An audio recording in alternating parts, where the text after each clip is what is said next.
안녕하세요. 백상원 목사입니다. 오늘은 8월 5일 화요일 아침입니다. 저는 지난 한 주간 휴가를 잘 마치고 이제 오늘 돌아오게 되었습니다.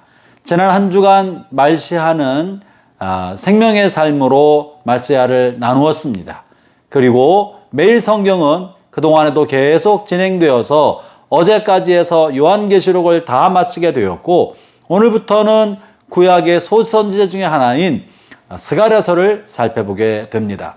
스가랴는 포로기 후기에 성전 건축이 진행되다가 중단되었던 그 어간에 활동했던 선지자인데요. 스가랴와 학개 선지자가 포로기 후기 성전 건축, 중단된 성전 건축을 이어나가고 완성하고, 이것을 통해 하나님께서 이스라엘 공동체를 향한 미래적 비전을 보여주는 것까지 다루고 있는 사람이 바로 스가랴 선지자입니다.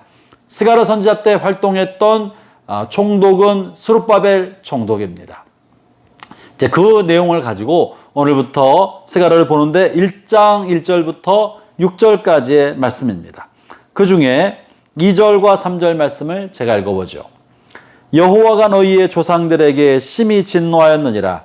그러므로 너는 그들에게 말하기를 만군의 여호와께서 이처럼 이르시되 너희는 내게로 돌아오라. 만군의 여호와의 말이니라.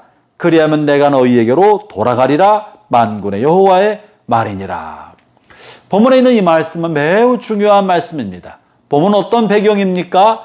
유다 백성들이 하나님 앞에 범죄하고 우상 숭배에 빠져 있자 하나님은 그들을 연단하기 위하여 그들에게 이방인들을 보내고 바벨론에 의해서 그들이 멸망당하게 허락하셨고, 예루살렘 성전은 황폐하게 되었고, 유대 백성들은 바벨론 제국의 곳곳으로 뿔뿔이 유배 생활하게 되지 않았습니까? 그러면서 그때 하나님께서 선지자 예레미야를 통하여 70년간 너희가 바벨론 사람들을 섬길 것이다. 70년이 차면 내가 너희를 다시 예루살렘, 유다, 너희 조상들에게 주겠다고 약속한 그 땅으로 돌아오게 할 것이다 라고 약속해 주지 않으셨습니까? 이제 하나님의 때가 되어서 그 70년이 차게 되어서 바벨론 제국이 페르시아에게 멸망받고 페르시아의 초대 왕인 고레스가 칙령을 내려서 이스라엘 백성은 모두 고향 땅으로 돌아가서 성전을 재건하라는 명령을 내리지 않습니까? 그래서 유다 백성들이 고향 땅으로 돌아와서 성전을 짓기 시작했고, 그리고 여러 해가 지났는데 성전 건축이 완성되지 않았습니다. 오히려 그리고 지지부진하게 되고 성전 건축이 중단되게 되었죠. 그런 배경에서 본문의 말씀을 하는 겁니다. 형제자매 여러분, 여기서 우리가 기억해야 할 중요한 말씀이 있습니다.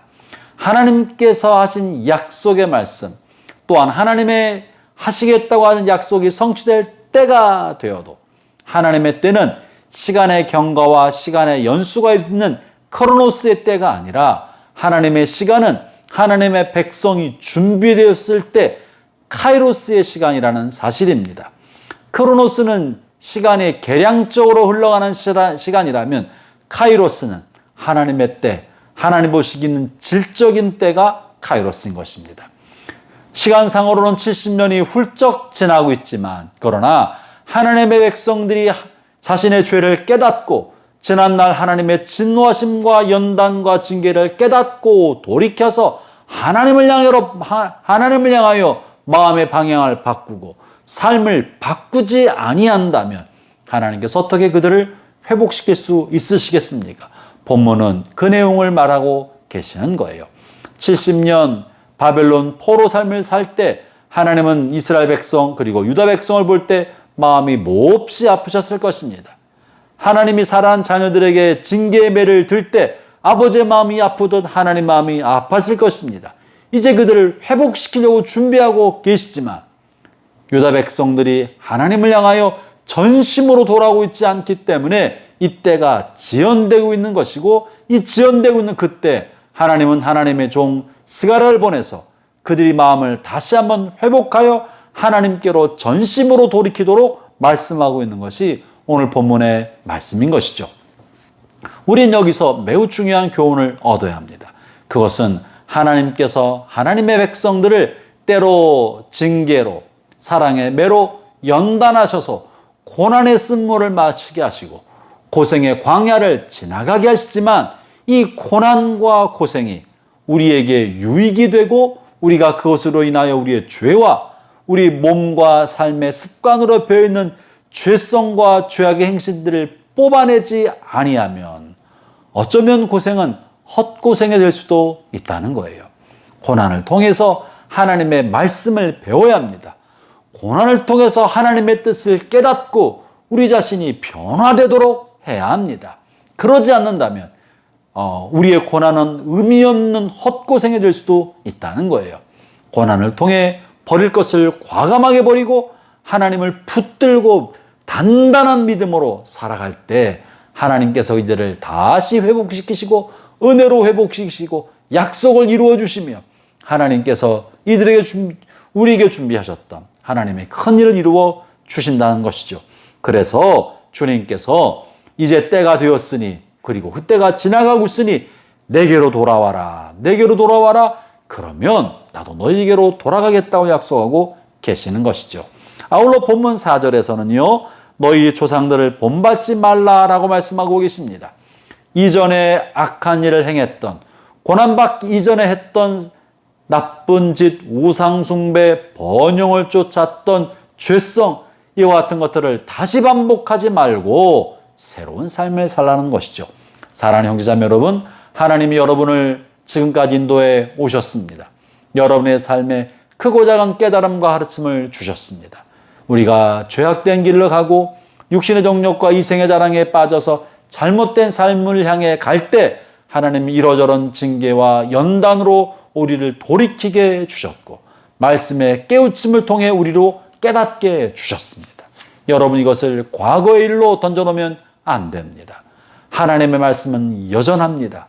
여러분의 기억의 창고에서 과거에 졌던 하나님의 말씀을 꺼내시기를 바랍니다.